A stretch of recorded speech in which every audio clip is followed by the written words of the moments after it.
جب حضور نبی رحمت صلی اللہ علیہ وسلم اس مبارک سفر میں تھے تو حضور کی نظر ایک ایسی قوم پر پڑی کہ ان کے پیٹ جو ہے وہ مکانات کی مانند ہیں اور ان میں سانپ بھرے ہیں اور وہ باہر سے صاف دکھائی دے رہے تھے۔ حضور نے پوچھا جبریل یہ کون لوگ ہیں؟ عرض کی حضور یہ سود کا دھندا کرنے والے لوگ ہیں۔ دیکھیں اسلام تو شبہ والی چیز سے بھی منع کرتا ہے اور سود تو واضح طور پر اس کو حرام کہا گیا ہے۔ اور یاد رکھیے کہ لقمہ حرام کی جو نحوست ہے اس کا خسارہ دنیا آخرت میں ہے۔ اعلان جنگ ہے اس شخص کے ساتھ اللہ کا۔ کون اللہ سے جنگ کرے گا؟ ارادہ نہیں، فیصلہ کرو یار، نہ سود کا دھندا کریں گے اور نہ اپنی نسلوں کو حرام کھلائیں گے۔ سود لینے والا، دینے والا، کاتب، گواہ، فرمایا سب گناہ میں برابر ہے اور سب پہ اللہ کی لعنت ہے۔ فرمایا سود کے 70 درجے ہیں اور جو کم از کم درجہ ہے فرمایا وہ اپنی ماں سے زنا کرنا ہے۔ فرمایا جب سود اور زنا پھیل جائے گا تو فرمایا وہ قوم اللہ کے عذاب کی مستحق ٹھہرے گی۔ وہ انتظار کرے اللہ کے عذاب کا۔ اللہ سے حلال اور برکت والا رزق مانگا کرو، اللہ سے دولت عثمان مانگا کرو۔ حبیب اجمی ایک بہت بڑا نام گزرا ہے، بہت بڑے اللہ کے ولی تھے، لیکن ان کا ماضی بڑا تلخ تھا۔ سود کا کاروبار تھا ان کا اور وہ مزاج کے سخت بھی بڑے تھے۔ ایک دن ایک قصاب کے گھر میں چلے گئے، دستک دی، خاتون باہر آئی، کہا میرا شوہر گھر نہیں ہے۔ تو کہا مجھے اس سے کوئی سروکار نہیں، میں اپنی رقم لینے آیا ہوں۔ کہا میں نے گزارش کی ہے وہ آ جائے گا تو اپنی رقم وصول کر لینا۔ تو یہ جذباتی ہوئے تو اس خاتون نے کہا میرے پاس ایک جانور کا سر پڑا ہے، کہا وہی لے آؤ۔ اور یہ وہاں سے وہ لے کر کے گھر آئے اور بیوی کو کہا جو ہے وہ کھانا بناؤ۔ بیوی نے بھی بڑا سمجھایا کیوں اپنی آخرت برباد کر رہے ہو اور ہمیں بھی کیوں حرام کھلا رہے ہو، لیکن حبیب اجمی کے سینے میں دل نہیں، دوست پتھر تھا۔ اس نے کہا کھانا بناؤ، کھانا بنا۔ جب کھانا تیار ہوا تو وہ کھانا خون بن چکا تھا۔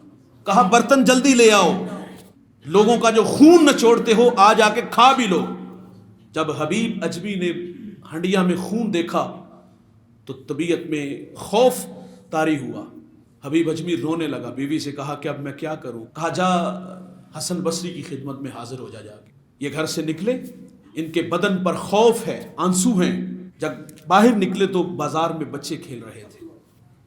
حبیب اجمی کو آتے ہوئے دیکھا تو کہا پیچھے پیچھے ہٹ جاؤ، وہ دیکھو اللہ کا نافرمان آ رہا ہے، سود خور آ رہا ہے، اگر اس کے قدموں کی گرد اڑ کے تمہارے کپڑوں پہ پڑی تو یہ نحوست تمہارے اوپر پڑ جائے گی، بچو اس سے۔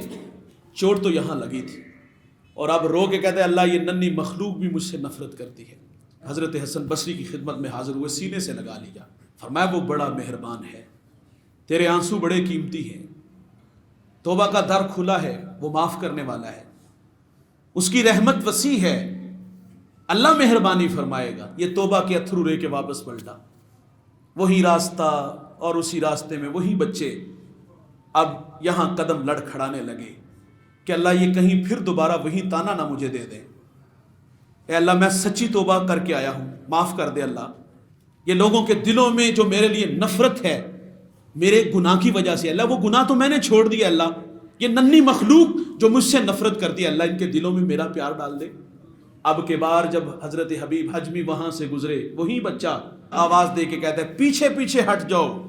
سینے میں دل دھک دھک کر رہا ہے کہیں یہ پھر وہی بات نہ کہہ دے، لیکن اب کے بار اس بچے نے کہا یہ اللہ کا ولی آ رہا ہے، پیچھے پیچھے ہٹ جاؤ، کہیں تمہارے قدموں سے گرد اڑے اور اللہ کے ولی کے بدن پہ پڑے اور کہیں تم اللہ کے عذاب کے مستحق نہ ٹھہر جاؤ، اللہ ناراض نہ ہو جائے تم سے۔ کہا واہ میرے مالک، کہاں تھا کہ یہ ننھی مخلوق نفرت کرتی تھی، ابھی ابھی آنسو لے کے آیا ہوں، ابھی ابھی تجھ سے معذرت کر کے آیا ہوں اور تو نے ان بچوں کے دلوں میں بھی میری محبت ڈال دی۔ اور بھائی سچی معذرت کرو گے، توبہ کے آنسو لاؤ گے، وہ بڑا رحیم ہے، بڑا کریم ہے یار، وہ درگزر کرے گا۔ اور اگر اسی دھندے میں مر گئے، دنیا سے چلے گئے، رزق حرام کھاتے رہے، کھلاتے رہے، تو پھر آخرت کی سزائیں بڑی سخت ہیں دوست۔